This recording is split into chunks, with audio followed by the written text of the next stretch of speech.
أعوذ بالله من الشيطان الرجيم.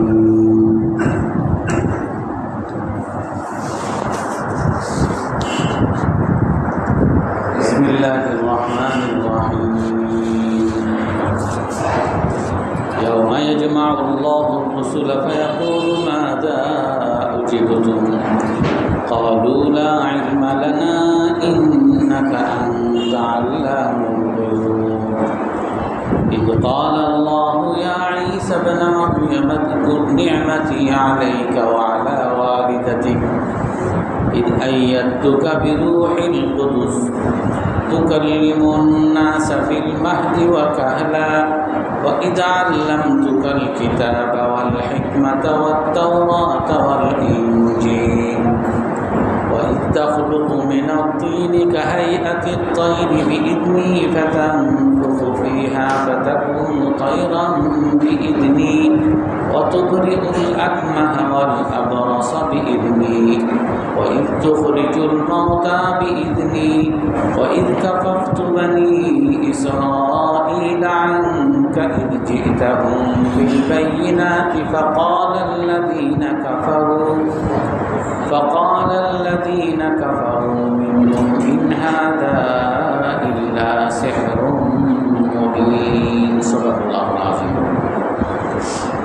আল্লাহ তাআলা বলেন, তোমরা সেই দিনকে স্মরণ করো যেদিন আল্লাহ তাআলা সকল রসূলগণকে একত্রিত করবেন, অতঃপর বলবেন তোমাদেরকে কি উত্তর দেওয়া হয়েছিল। তারা বলবে আমাদের কোনো জ্ঞান নেই, নিশ্চয়ই আপনি সকল অদৃশ্য বিষয়কে খুব বেশি জানেন। সেই সময়কে স্মরণ করেন যখন আল্লাহ তাআলা বলেন, হে মারিয়ামের সন্তান ঈসা আলাইহিস সালাম, আপনার উপরে আমার নিয়ামতকে আপনি স্মরণ করেন, আপনার মায়ের উপরে আমার অনুগ্রহকে স্মরণ করেন। তখন আমি আপনাকে সহযোগিতা করেছি জিবরাইল আলাইহিস সালামের মাধ্যমে। আপনি মানুষের সাথে কথা বলেছেন কোলে থাকা অবস্থায় এবং বৃদ্ধ অবস্থায়। আর সেই কথা স্মরণ করেন যখন আমি আপনাকে শিক্ষা দিয়েছি কিতাব, জ্ঞান, তাওরাত, ইনজিল। আর সেই কথাকে আপনি স্মরণ করেন যখন আপনি সৃষ্টি করেছেন, আপনি মাটি থেকে পাখির মতো আমার অনুমতি সাপেক্ষে সৃষ্টি করেছেন, অতঃপর তাতে ফু দিয়েছেন, অতঃপর তা আমার আদেশে পাখি হয়ে গেছে। এবং আপনি সুস্থতা চিকিৎসা করেছেন অন্ধ লোকের এবং সেতি রোগের আমার আদেশে।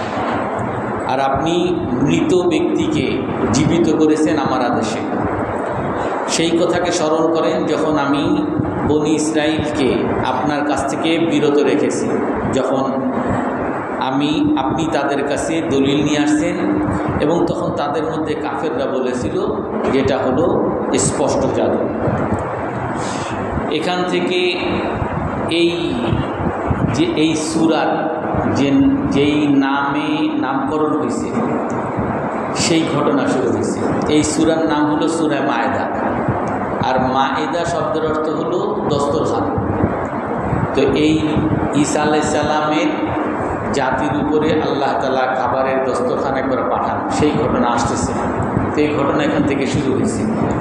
তো এই মায়েদা বা এই দস্তরখানের ঘটনার নামেই এই সূরার নাম হলো।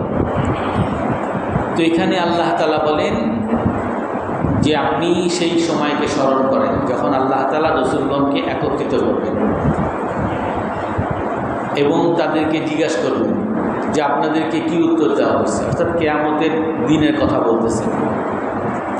মুফাসসিরিনে কেরাম তাফসিরের কিতাবগুলোতে লেখেন যে আগের আয়াতে তো গেছে ওসিয়তের কথা, সাক্ষীর কথা, বিচারকদের কথা, বিচারের কথা, এবং সাক্ষীরা যদি মিথ্যা বলে তাহলে কি করণীয় সেই বিষয়ে আলোচনা আসছে। তো তারপরে আল্লাহ তাআলা কিয়ামতের দিবসের কথা রাসূলগণকে যে জিজ্ঞাসা করবেন আপনার উম্মতটা আপনার সাড়া দিছে কিনা। তো এটার সাথে এটার কী সামঞ্জস্যতা। তো এক হলো মুফাসসিরিনে কেরাম বলে যে আল্লাহ তাআলা এখানে যে ওসিয়তের কথা বলছেন, সাক্ষীর কথা বলছেন, বিচারের কথা বলছেন, এই সব বিষয়গুলো, সাক্ষী হোক, বিচার হোক আর ওসিয়ত হোক, এই সব বিষয়গুলো যদিও জাগতিক বিষয়, কিন্তু এই জাগতিক বিষয়গুলো কখনোই সঠিক আকারে হবে না যতক্ষণ পর্যন্ত না মানুষের মধ্যে ওই কিয়ামতের স্মরণ না থাকবে। এক হাদিসের মধ্যে আছে, লা ইয়াতিয়ান্না আলাল কাদিল আদলি ইয়াউমুন ইয়াতামান্না আন্নাহু লাম ইয়াকদি বাইনা ইসনাইন। হযরত আয়েশা রাদিয়াল্লাহু তাআলা বর্ণনা করেন, রাসূল সাল্লাল্লাহু আলাইহি ওয়াসাল্লাম বলেন যে একজন বিচারকের সামনে, ন্যায়পরায়ণ বিচারকের সামনে একটা দিন আসবে, যেই দিন সে আশা করবে, আকাঙ্ক্ষা করবে, হায় আমি যদি কোনো দুই ব্যক্তির মাঝে কোনো বিচারই না করতাম। অর্থাৎ বিচার কাজটা এতই সংবেদনশীল, আর অনেক সময় কেউ হয়তো বা কারো পক্ষ নিতে পারে বা কোনোভাবে আরেকজনের বিরুদ্ধে যাইতে পারে, এতই সংবেদনশীল। যারা বিচার করেন, ন্যায়পরায়ণ বিচারক মানে ভালো বিচারক, যে আল্লাহকে স্মরণ রেখেই বিচার করছে, সেও আশা করবে, কিয়ামতের দিন আশা করবে যে আমি যদি দুইজনের মধ্যে কোনো বিচারই না করি। কারণ যাদের মধ্যে বিচার করবেন তারা আল্লাহর কাছে বিচার করবে, সে মিথ্যা বিচার। কারণ দুইজন তো কখনোই, একজন বাদী বিবাদী, দুজন তো কখনোই খুশি হবে না, একজন খুশি হবে আর একজন অখুশি হবে। তো যে অখুশি হবে সে তো আল্লাহর কাছে বিচার করবে। তারপরে আবার এই সত্য সঠিক বিচার করছে না করছে, এর মধ্যে যারা সাক্ষী, এই সাক্ষীরা কি সত্য সাক্ষী ছিল না মিথ্যা সাক্ষী ছিল, বা উনি যেই বিচার করছেন উনি ওনার জ্ঞান অনুযায়ী করছেন, ওনার জ্ঞান হয়তো ভুল হইতে পারে। অর্থাৎ এই যে সাক্ষী দেওয়া, এই যে বিচার কাজ করা, এই যে ওসিয়তের কাজ করা, এইগুলো এতটাই সংবেদনশীল যে এইগুলা মানুষ একসময় কিয়ামতের দিন আশা করবে যে আমি যদি এই কাজে নাই যেতাম, আমি যদি কোনো দায়িত্বশীল নাই হইতাম, আমি যদি বিচারক নাই হইতাম, আমি যদি নেতা নাই হইতাম, তাহলে আমি এই ধরপাকড় আল্লাহ তাআলার এত জবাবদিহিতা থেকে আমি মুক্ত হইতাম। তো এটার সাথে ওই জবাবদিহি, কিয়ামতের জবাবদিহির কথা যদি মনে না থাকে, এই সমস্ত কাজগুলো কখনো সঠিকভাবে হবে না।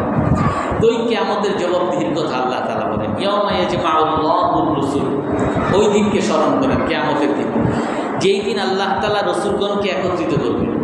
ফায়াকুলু মাযা উজিবতুম, আল্লাহ তাআলা সেই দিন রসুলগণকে বলবেন যে আপনাদেরকে কি সাড়া দেওয়া হয়েছে, আপনাদেরকে আপনারা যে দাওয়াত দিছিলেন, আপনার দাওয়াতে কি কারা সাড়া দিছিল বলেন আপনারা।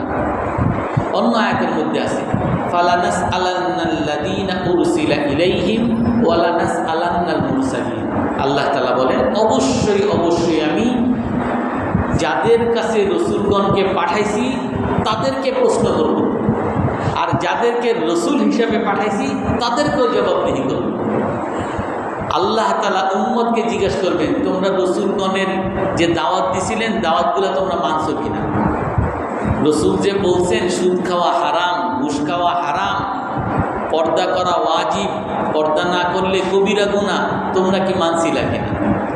যাদের কাছে রসুলগণকে পাঠাইছেন তাদেরকে জবাবদিহি করবেন, এমনিভাবে রসুলগণকেও জবাবদিহি করবেন, যেটা এখানে আল্লাহ তাআলা বলতেছেন। ইয়াউমা ইয়াজমাউল্লাহুর রুসুল, যেই দিন রসুলগণকে আল্লাহ তাআলা একত্র করবেন, করে রসুলগণকে বলবেন, মাযা উজিবতুম, আপনাদেরকে কি সাড়া দেওয়া হয়েছে, কি উত্তর দেওয়া হয়েছে আপনাদেরকে। রসুলগণ তখন কি বলবেন? আল্লাহ তাআলা বলেন, ক্বালু লা ইলমা লানা, আল্লাহ তাআলা সেই দিন বলবেন, রসুলগণ বলবেন যে আমাদের কোনো জ্ঞান নেই। ইন্নাকা আনতা আল্লামুল গুয়ুব, নিশ্চয়ই আপনি সমস্ত অদৃশ্যকে আপনি বেশি জানেন। রসুলগণ বলবে আমরা জানি না। সাধারণ প্রশ্ন আসবে, রসুলগণ কাদেরকে দাওয়াত দিছে রসুলগণ কি জানেন না? রসুলগণ যখন দাওয়াত দিছেন, অনেকে তাদের দাওয়াত শুনছে, অনেকে তাদের অনুসরণ করছে, অনেকে দাওয়াত শুনে নাই, অস্বীকার করছে, অনেকে জুলুম করছে, অত্যাচার করছে, গালিগালাজ করছে। রসুলগণ কি এগুলো জানেন না? তাহলে কেন বলতেছেন রসুল নাউযুবিল্লাহ মিথ্যা কথা বলতেছেন নাকি? রসুলগণ বলল লা ইলমা লানা, আমাদের কোনো জ্ঞানই নেই। কেন বলতেছেন এই কথা? মুফাসসিরিন একরাম তাফসীর কুরতুবী, তাফসীর ইবনে কাসিরের মধ্যে 3টা ব্যাখ্যা এখানে বলেন। একটা হলো যে আল্লাহ তাআলা ওই দিন, যেই দিন রাসূলগণকে জিজ্ঞাসা করবেন এই কথা, এই সময় এত পরিস্থিতি এত ভয়াবহ হবে যে রাসূলগণ কোনো উত্তর দেওয়ার মতো সাহসী পাবে না। রাসূলগণ কোনো উত্তর দেওয়ার মতো সাহসী পাবে না। অন্য এক জায়গা আছে, রাসূলগণকে তো আল্লাহ তাআলা সমস্ত রাসূলগণকে জবাবদিহিতা থেকে আল্লাহ তাআলা মুক্ত রাখবেন, সমস্ত রাসূলগণকে আল্লাহ তাআলা জান্নাত দিবেন। তাহলে রাসূলগণ কেন ভয় থাকবেন? রাসূলগণের ব্যাপারে বিশেষ করে আছে লা খাউফুন আলাইহিম ওয়া লা হুম ইয়াহজানুন, রাসূলগণের কোনো ভয়ভীতি থাকবে না। তো রাসূলগণ ওই সময় এই ভয়ের কারণে সব ভুলে যাবেন, এটা কেমন কথা? বুখারী শরীফের একটা হাদিস আছে, রাসূলুল্লাহ সাল্লাল্লাহু আলাইহি ওয়াসাল্লাম বলেন, ইউতা বিজাহান্নামা জাফরাতান ইয়াউমাল কিয়ামা, কিয়ামতের দিন আল্লাহ তাআলা সমস্ত কিয়ামতবাসীর সামনে জাহান্নামকে নিয়ে আসবেন, জাহান্নামকে হাজির করবেন। কোরআনের মধ্যেও আছে, ওয়া উযলিফাতিল জান্নাতু লিল মুত্তাকিন, জান্নাতকেও কাছে আনবেন, ওয়া ইদাল জাহিমু সুইরাত, আর জাহান্নামের ধাউ ধাউ আগুনগুলোকেও ওই কিয়ামতবাসীকে দেখানো হবে। তো রাসূল হাদিসের মধ্যে বলেন যে কিয়ামতের দিন ওই জাহান্নামকে যখন আনা হবে কিয়ামতবাসীর সামনে, ওই সময় জাহান্নামের আগুনের এমন একটা স্ফুলিঙ্গ বের হবে, এমন একটা গর্জন হবে, ওই গর্জনের কারণে সবাই আতঙ্কিত হয়ে যাবে।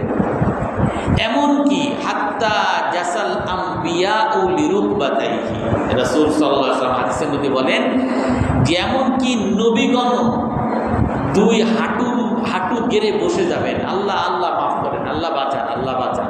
রাসূলগণ এত আতঙ্কিত হবেন যে হাঁটু গেড়ে বসে যাবেন যে হে আল্লাহ মাফ করে দেন, হে আল্লাহ এই কষ্ট থেকে, এই আতঙ্ক থেকে রক্ষা করেন। তো ওই একটা তাফসীর হলো যে ওই আতঙ্কের কারণে রাসূল সাল্লাল্লাহু আলাইহি ওয়াসাল্লাম সব ভুলে যাবেন। তো যার কারণে রাসূলগণ বলবেন কি লা ইলমা লানা, আমরা জানি না। আর একটা তাফসীর বলেন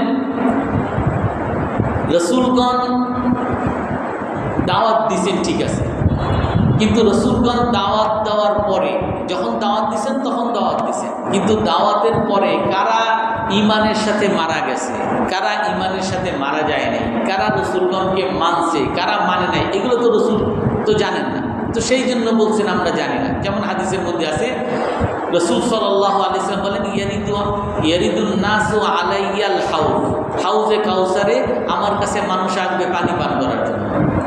তারপর আমি কিছু মানুষকে দেখব, তখন আমি বলবো উম্মতি উম্মতি, হে আল্লাহ এরা তো আমার উম্মত, এদেরকে আমি পানি খাওয়াবো।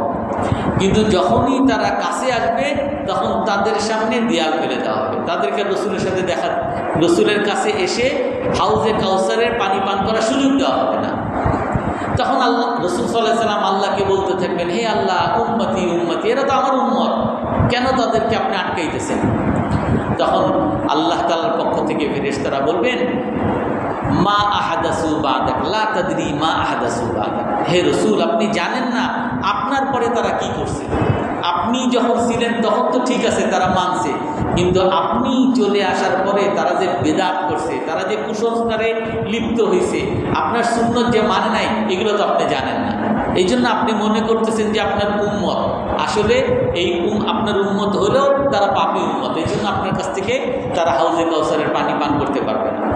তো এই জন্য নবীগণ বলবেন লা ইলমা লানা, আমরা জানি না। কারণ রাসূলগণ হয়তো যখন দাওয়াত দিয়েছেন তখন হয়তো তাদেরকে জানেন, কিন্তু সকলের ব্যাপারে তার রাসূলগণ জানেন না যে তারপরে কী করছেন। বিশেষ করে এই ঘটনা যে আসবে, এর সামনে আসবে, ঈসা আলাইহিস সালামকে বলবেন আপনি কি আনতা কুলতা লিন্নাস, আপনি কি মানুষকে বলছেন, আল্লাহ তাআলা ঈসা আলাইহিস সালামকে জিজ্ঞাসা করবেন, জবাবদিহি করবেন, আপনি কি মানুষকে বলছেন যে আমাকে তোমরা আল্লাহ মানো?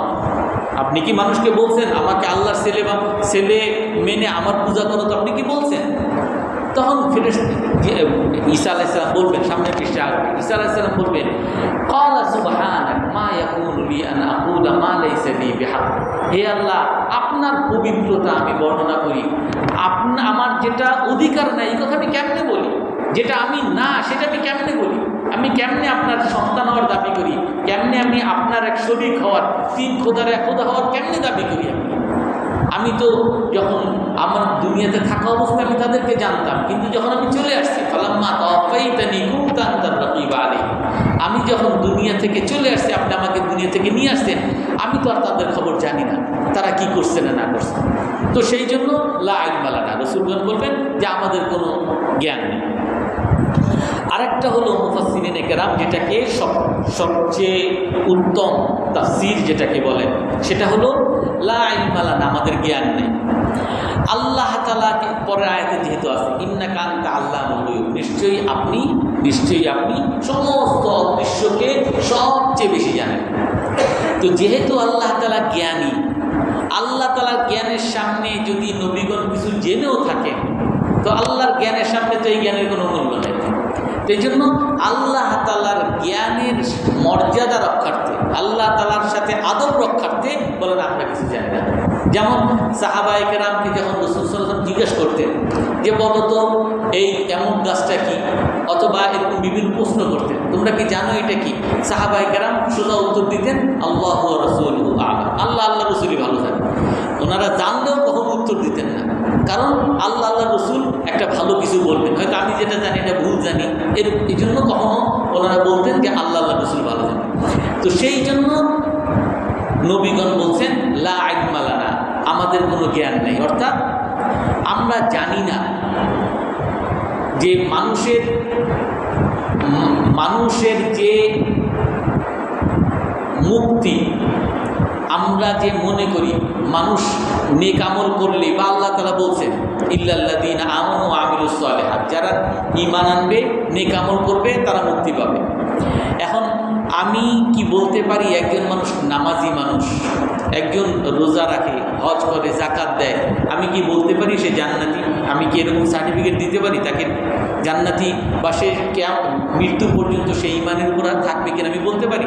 হাদিসের মধ্যে আসছে একটা, উম্মুল আলা রাদিয়াল্লাহু আনহা এক সাহাবী, ওই সাহাবীর বাড়িতে, মহিলা সাহাবী, ওনার বাড়িতে ওসমান বিন মাযউন অসুস্থ হয়েছে। তো উনি অসুস্থ, যেই মৃত্যুসজ্জায় যাওয়ার কারণে মারাই গেছে। ওই মৃত্যুসজ্জায় যখন উনি মৃত্যুসজ্জায়, সেই সময় রাসূলুল্লাহ সাল্লাল্লাহু আলাইহি সাল্লাম ওনার বাড়িতে দেখতে আসছেন। রাসূল সাল্লাল্লাহু আলাইহি সাল্লাম সাধারণত যে কোনো কারো রোগী শুনতেন তাকে দেখতে যাইতেন, এবং যখন জানাজা হইতো জানাজা উপস্থিত হওয়ার উপস্থিত হইতেন। তো যখন অসুস্থ হয়েছেন তখন ওই রাসূল সাল্লাল্লাহু আলাইহি সাল্লাম ওখানে আসছেন। আসার পরে তখন ওই উম্মুল আলা উনি বলতেছেন যে রাসূল সাল্লাল্লাহু আলাইহি সাল্লাম, হে ওসমান ইবনে মাযউন, আপনাকে দেখতে আসছেন। শাহাদাতি আলা আন্নাকা আকরামাকাল্লাহ, উনি বলেন যে যেহেতু আপনি একজন ভালো মানুষ, আপনি নামাজি মানুষ, রসুলের সাথে হিজরত করছেন, জিহাদ করছেন, এবং রসুলও আপনাকে দেখতে আসছেন, এই জন্য আমি সাক্ষী দিচ্ছি যে আল্লাহ তাআলা আপনাকে জান্নাত দিয়েছেন। উনি বলতেছেন কি, আমি সাক্ষী দিচ্ছি যে আপনি জান্নাতি মানুষ। রাসূলুল্লাহ সাল্লাল্লাহু, বুখারী শরীফের হাদিস, রাসূল সাল্লাল্লাহু আলাইহি ওয়াসাল্লাম সাথে সাথে বলেন মা ইউদরিকা আন্নাহু আকরামাহুল্লাহ, এ সাহাবী তুমি কেমনে জানলা যে আল্লাহ তাআলা ওনাকে জান্নাত দিয়েছেন? তুমি কেমনে জানলা যে আল্লাহ তাআলা তাকে জান্নাত দিয়েছেন? রাসূল বলেন ওয়ালা আদিরি, আমি নিজেই জানি না, ওয়া আনা রাসূলুল্লাহ, আমি আল্লাহর রাসূল, কিন্তু আমি নিজেই জানি না মা ইউফআলু বি, আমার সাথে কি অবস্থা করা হবে, আমাকে কি জান্নাত দেওয়া হবে না জাহান্নাম দেওয়া হবে, এটা আমি নিজেই জানি না। আর তুমি একজন মুসলমান, সে ভালো মানুষ মনে হয়েছে, আর তুমি তাকে জান্নাতি বলে দিচ্ছ, তুমি বলার কে? আর আমিও বলতে পারি না যে আমি জান্নাতি, কারণ আল্লাহ যদি আমাকে জান্নাত না দেয়, আল্লাহর সামনে আমার কোনো কিছুই বলার সুযোগ নেই। তো এই জন্য এই কে জান্নাতি কে জাহান্নামী, কার আমল কবুল হয়েছে কার আমল কবুল হয় নাই, এগুলো সব আল্লাহ একমাত্র ভালো জানেন। এই জন্য বাহ্যিক আমল, আমরা যে বাহ্যিক আমল দেখি, এই বাহ্যিক আমল দ্বারা কাউকে জান্নাতি জাহান্নামী বলার কোনো সুযোগ নেই। এক তো হলো এটা, যদিও উনি সাহাবী, তারপরও রাসূল সাল্লাল্লাহু নিষেধ করেন, রাসূল নিজে রাসূল, তারপরও নিষেধ করতেছেন যেটা বলা আল্লাহর সাথে বেয়াদবি হবে। দ্বিতীয় কথা, বাহ্যিক আমল দ্বারা জান্নাতি হবে না, রসুলের অনেক হাদিস আছে। একটা হাদিস আপনারা সবাই জানেন, হযরত আবু হুরায়রা রাদিয়াল্লাহু তাআলা আনহু যখন এই হাদিস বলতেন বেহুশ হয়ে যেতেন। আবু হুরায়রা রাদিয়াল্লাহু তাআলা কি বলেন, যে জাহান্নামের আগুনকে সর্বপ্রথম উদ্বোধন করা হবে, জাহান্নামে ফেলা হবে, যাদের দ্বারা জাহান্নাম শুরু করা হবে 3 ব্যক্তি। আর এই 3 ব্যক্তি লোক সবচেয়ে সেরা 3 ব্যক্তি, যার আমল আমরা সবাই বলবো তারা জান্নাতি। 3 ব্যক্তিকে, একজন হলো শহীদ, রাসূল সাল্লাল্লাহু আলাইহি ওয়াসাল্লাম যে শহীদের ব্যাপারে বলছেন শহীদ জান্নাতি। আর একজন হলো দানশীল, অনেক দাতা। আর একজন হলো আলেম। এই 3 জন সেরা ব্যক্তি, এদের দ্বারা জাহান্নামের উদ্বোধন হবে। কেন? রাসূল সাল্লাল্লাহু আলাইহি ওয়াসাল্লাম হাদিসের মধ্যে বলেন, ওই আলেমকে জিজ্ঞেস করা হবে যে তুমি কি করছো? হে আল্লাহ, আমি কোরআন শিখছি, হাদিস শিখছি, আর এগুলা মানুষকে বয়ান করছি, মানুষকে শিখাইছি, দাওয়াত দিছি। যেগুলা কেন দাওয়াত দিছি? হে আল্লাহ, আপনার দিনকে প্রচার করার জন্য, আপনার খুশির জন্য। আল্লাহ তাআলা বলবেন, কাযাবতা, মিথ্যা বলছো, তুমি এগুলা করছো লিয়ুকাল আন্নাকা কারি, তুমি আলেম, তুমি কারি, যাতে তোমাকে মানুষ সম্মান করে, প্রশংসা করে, এই জন্য করছো। এমনিভাবে দানশীল, তাকে বলবেন তুমি কি, হে আল্লাহ, আমি এমন কোনো মসজিদ নাই, মাদ্রাসা নাই, এমন কোনো হাসপাতাল নাই যেখানে আমি দান করিনি, সব জায়গায় দান করছি। কেন করছো? আপনাকে খুশি করার জন্য। কাযাবতা, মিথ্যা বলতেছো, তুমি এগুলা করছো যাতে মানুষ তোমাকে দানশীল বলে। শহীদকে বলবেন তুমি কি করছো? হে আল্লাহ, আমি আমার জীবনটাকে আপনার রাস্তায় দিয়ে আসছি। যে কেন দিছো? তুমি আপনার খুশি করার জন্য, আপনার ইসলামকে প্রচার করার জন্য, ইসলামকে উঁচু করার জন্য। আল্লাহ তাআলা বলবেন, কাযাবতা, মিথ্যা বলছো, তুমি এগুলা করছো, এই শহীদ হইছো, আর বড় বীর যোদ্ধা হিসাবে তুমি যুদ্ধ করছো, যাতে তোমাকে মানুষ যোদ্ধা বলে, মুক্তিযোদ্ধা বলে, তোমার সম্মান করে। আর এটা হয়ে গেছে। অর্থাৎ এই যে 3 ব্যক্তি, সবচেয়ে সেরা 3 ব্যক্তি, আমরা যাকে জান্নাতি বলবো, কিন্তু আল্লাহ রাসূল বলেন কি, এরা সবাই জাহান্নামী, এদের দ্বারা জাহান্নাম উদ্বোধন করা হবে। কারণ এদের মধ্যে ইখলাস নেই। তো ইখলাস কার মধ্যে আছে না না আছে, কে আল্লাহর জন্য করে আর কে আল্লাহর জন্য করে না, এগুলা কি কোনো মানুষের পক্ষে জানা সম্ভব? কোনো মানুষ, এমনকি রাসূলগণের পক্ষে জানাও সম্ভব না। এই জন্য রাসূলগণ বলেন, লা ইলমা লানা, আমাদের কোনো জ্ঞান নেই। এমনিভাবে রাসূল সাল্লাল্লাহু আলাইহি ওয়াসাল্লাম একটা হাদিস বলেন, সায়াতিন নাসু ইয়াউমাল কিয়ামা বিহাসানাতিন কামসালি জিবালি তিহামা। কিয়ামতের দিন কিছু মানুষ আসবে অনেক নেক আমল নিয়ে, তিহামা পাহাড় পরিমাণ, বিরাট পাহাড় পরিমাণ নেক আমল নিয়ে আসবে। হজ করছে, যাকাত দিছে, সদকা করছে, মানুষের দাওয়াত দিছে, তাবলীগ সব করছে, বিরাট আমল নিয়ে আসবে। রাসূল সাল্লাল্লাহু আলাইহি ওয়াসাল্লাম কি বলেন, যে তারা অনেক আমল নিয়ে আসবে, কিন্তু ফায়াহবিতুল্লাহু হাবাআম মানসুরা, এই পাহাড় পরিমাণ যত নেক আমল করছে, সমস্ত নেক আমলকে আল্লাহ তাআলা ফু দিয়ে উড়িয়ে দিবেন। আল্লাহ তাআলা কোনো দামই দিবেন না। কোরআনের মধ্যে আল্লাহ তাআলা বলেন, ওয়াকাদিমনা ইলা মা আমিলু মিন আমালিন ফাজআলনাহু হাবাআম মানসুরা, আমি অনেক মানুষের নেক আমলের দিকে তাকাবো, আর তাকিয়ে তাকে আমি ফু দিয়ে উড়িয়ে দিব। কোরআনের আয়াত। তো এই পাহাড় পরিমাণ, তিহামা পাহাড় পরিমাণ সওয়াব নিয়ে আসবে, আর তার সমস্ত আমলকে আল্লাহ তাআলা নষ্ট করে দিবেন, কোনো মূল্যই দিবেন না, মূল্যহীন বানাই দিবেন। সাহাবায়ে কেরাম দাঁড়িয়ে গেছেন, হে আল্লাহ রাসূল, বলেন হাল বিহিম লানা, এই লোকের বিবরণ দেন, কি অপরাধ সে করছে, যাতে আমরা এই গুনাহ না, এই অপরাধটা আমরা না করি, আমরা এত নেক আমল করে আমাদের সব যাতে বরকত না হয়। বলেন কি করছে সে? তখন রাসূল সাল্লাল্লাহু আলাইহি ওয়াসাল্লাম বলেন যে সে তোমাদের মতোই মানুষ, তোমাদের সাথেই নামাজ পড়ে। ইয়াখুযুনা মিনাল লাইলি কামা তাখুযুন, রাতে যেমন তোমরা তাহাজ্জুদ করো, সে তোমাদের মতো তাহাজ্জুদ করে, সে তোমাদের মতোই ভালো মানুষ। কিন্তু তার সমস্যা কি?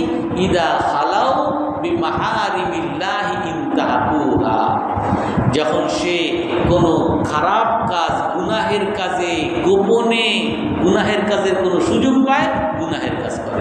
মানুষের সামনে খুব ভালো মানুষ, কিন্তু ভিতরে সে মানুষের আত্মসাৎ করে, সে ভিতরে ব্যভিচার করে, সে ভিতরে বিভিন্ন গুনাহের কাজ করে।